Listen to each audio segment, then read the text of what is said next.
Hi అండి. జున్ను పాలండి. మా ఇంట్లో ఈరోజు 1 లీటర్ జున్ను పాలు తీసుకొచ్చాము. చూసారా, చిక్కగా ఉన్నాయండి పాలు.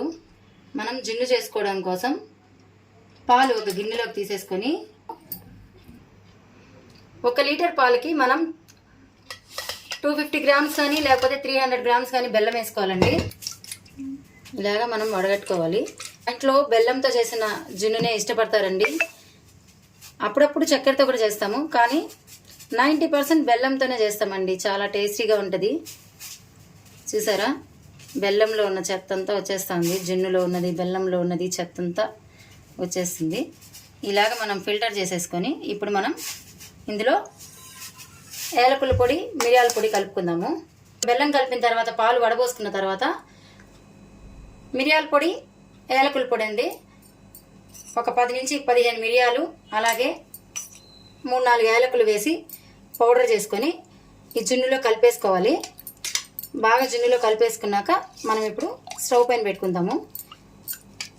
వాతం చేస్తుందని మిరియాల పొడి వేసుకుంటామండి, ఫ్లేవర్ కోసం ఏలకులు. అంతే అండి. ఇలా మనం జున్ను పాలు, బెల్లము, ఏలకుల పొడి, మిరియాల పొడి బాగా కలిపేసిన తర్వాత కుక్కర్లో పెట్టుకుందాం. కుక్కర్లో ఒక స్టాండ్ వేసి వాటర్ వేసుకొని మనం ఇడ్లీ స్టీమ్ చేసుకుందాం కదా, అలా చేసుకోవాలండి. కుక్కర్ మూత వేసేస్తున్నాను.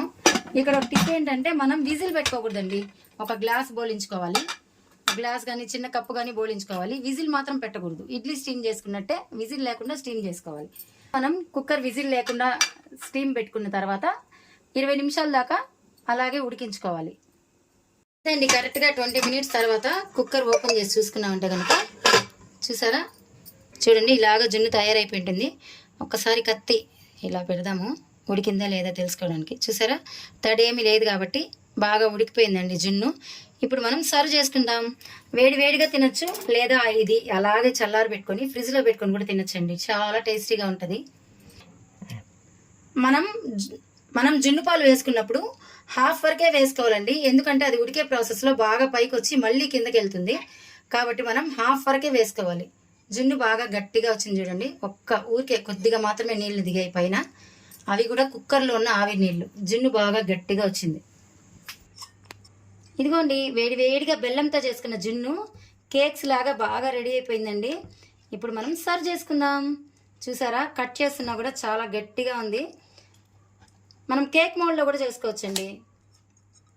ఇదిగోండి,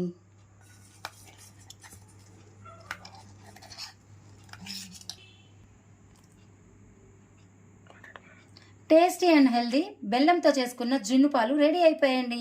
అందరూ తిని ఎలా వచ్చిందో చెప్పండి.